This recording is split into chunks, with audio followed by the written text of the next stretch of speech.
Now we start question number third. है ना, third question में हमें गिवन है if 10a plus b equal to root 3 and 10a minus b equal to 1 by root 3, a plus b is greater than 0 but less than equal to 90, a is greater than b, find a and b. है ना, इन सब लाइनों का मतलब होता है, ऐसा नहीं है कि इनका कोई मीनिंग नहीं, इनका भी मीनिंग है। कई टीचर्स कहते हैं कि ये दे रखा है बेटा, इसको देखने की नीड नहीं है, ए और बी अभी निकल जाएंगे 2 मिनट में। नहीं, इनका भी मीनिंग है, एक्सप्लेन करूंगा अभी आपको क्या देखो।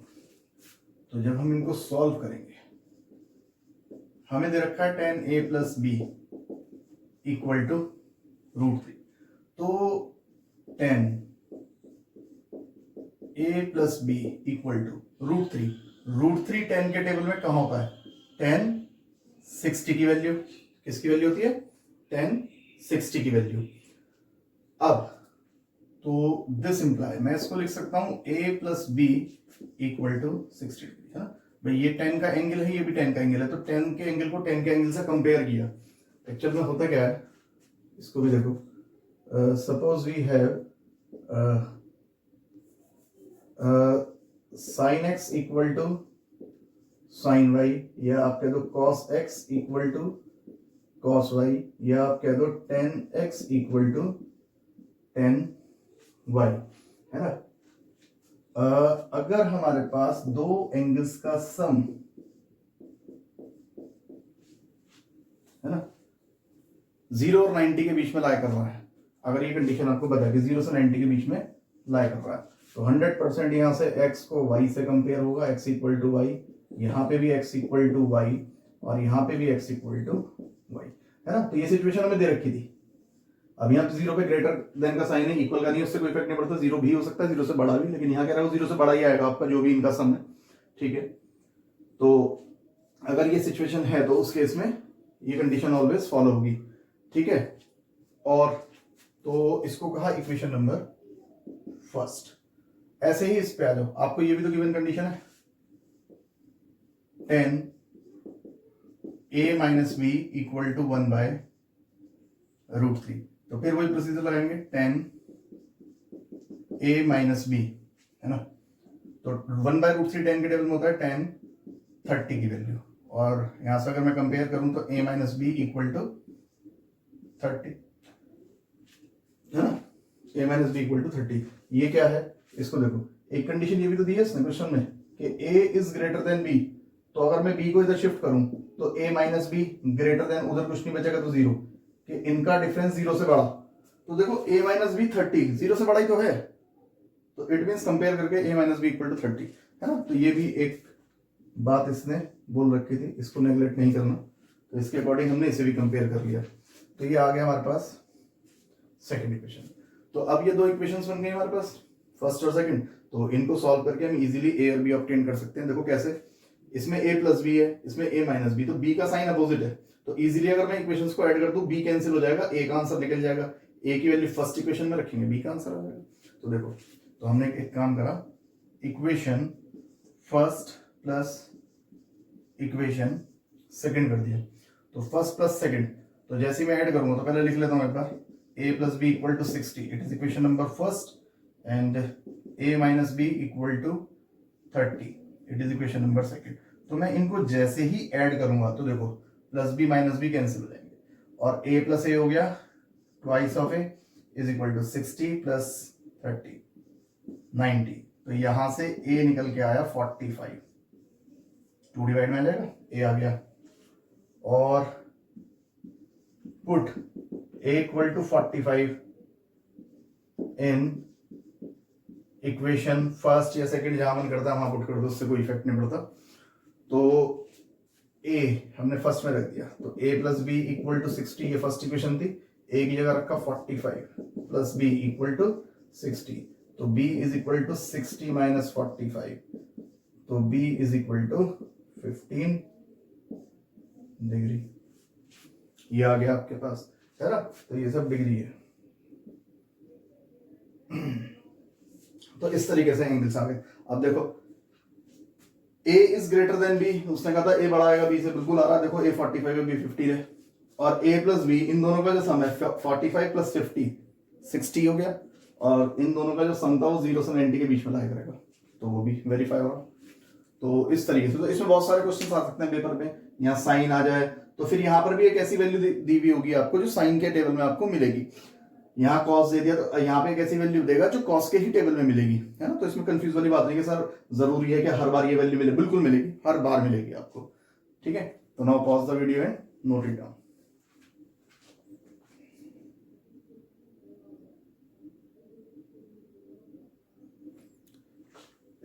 ये वीडियो में नहीं आया हमारे पास a इक्वल टू 45, मैं इसको थोड़ा ऊपर करके यहाँ लिख रहा हूँ, a इक्वल टू 45 डिग्री आया था हमारे पास, ठीक है। तो now pause the video, note it down.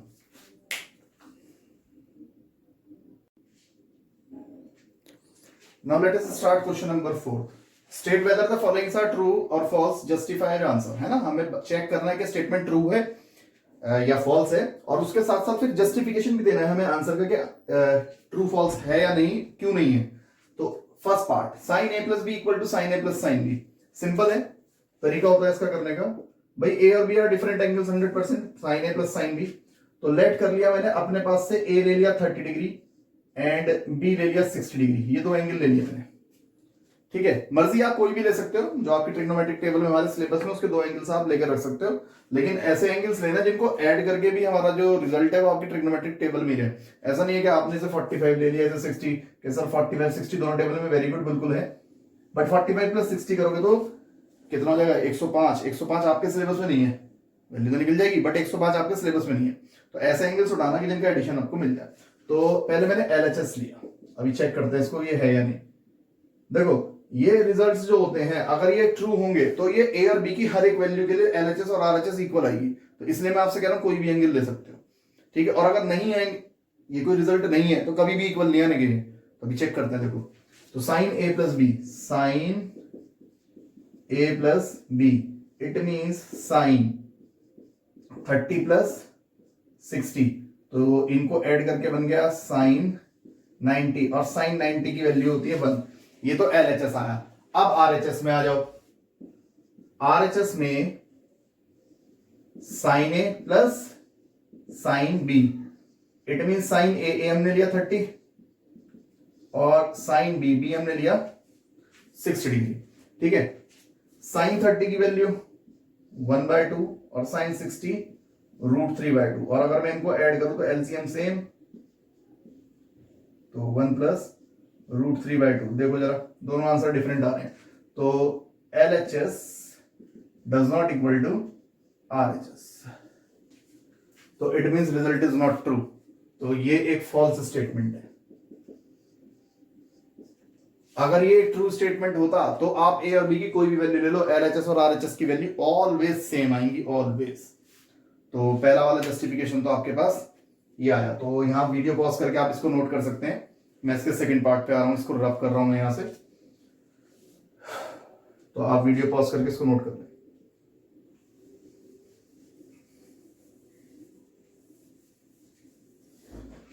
Second part, the value of sine theta increases as theta increases. Sine theta की वैल्यू बढ़ती है जैसे जैसे हमारे पास थीटा की वैल्यू बढ़ती है। तो अभी देखते हैं वो क्या कह रहा है आपसे। हमारे पास ये स्टैंडर्ड एंगल होते हैं 0 degree, 30 degree, 45 degree, 60 degree and 90 degree, यही होते हैं। और बात चल रही है साइन थीटा की, तो मैं भी साइन थीटा ही लिखूंगा, ये सब थीटा ही तो है, ये थीटा की तो वैल्यू है। अब देखो साइन 0 डिग्री पे कितना होता है 0, साइन 30 पे होता है 1/2, साइन 45 पे होता है 1/√2, 60 √3/2, 90 पे 1।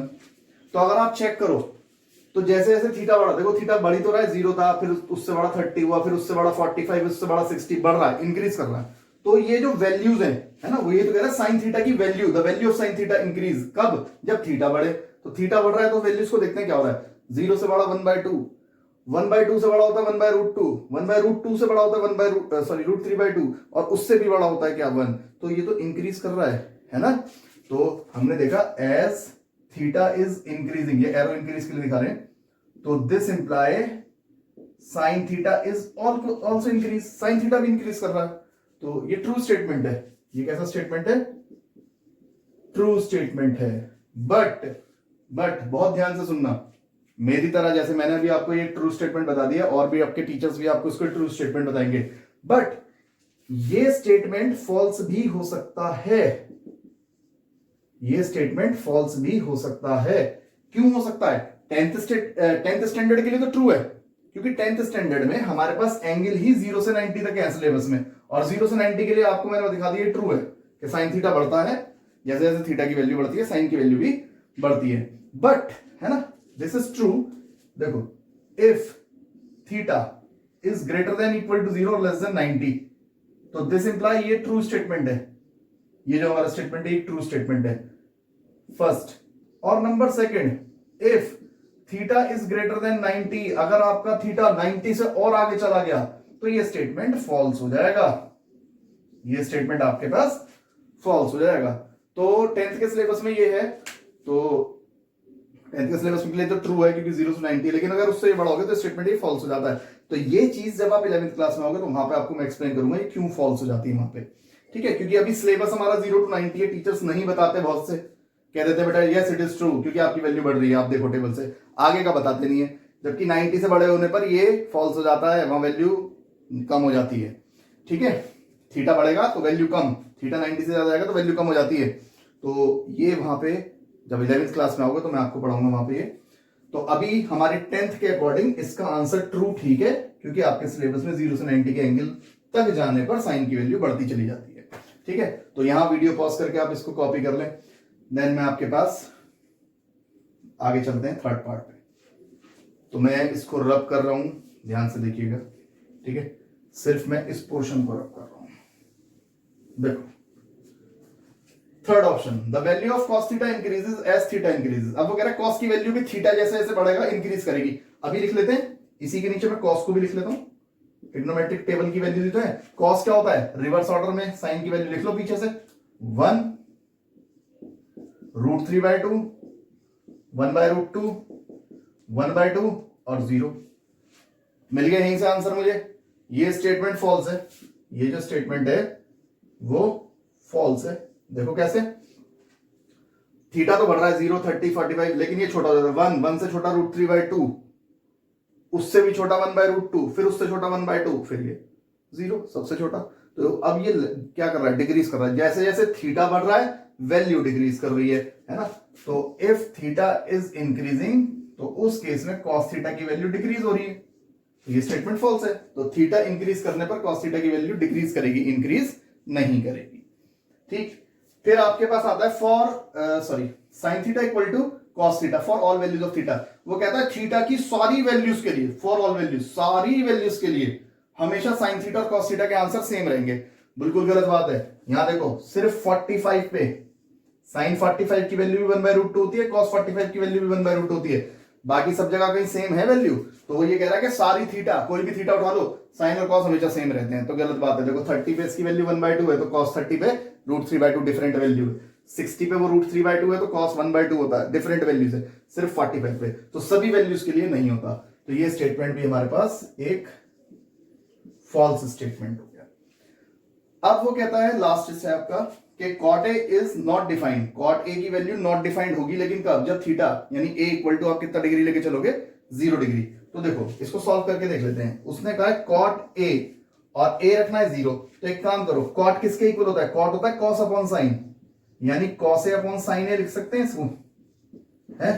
और a हमें उसने कहा 0 डिग्री यूज करो, तो यानी cos 0 अपॉन साइन 0। अब चेक करते हैं, देखो cos 0 डिग्री, तो ये तो रहा cos 0 डिग्री पे कितना होता है?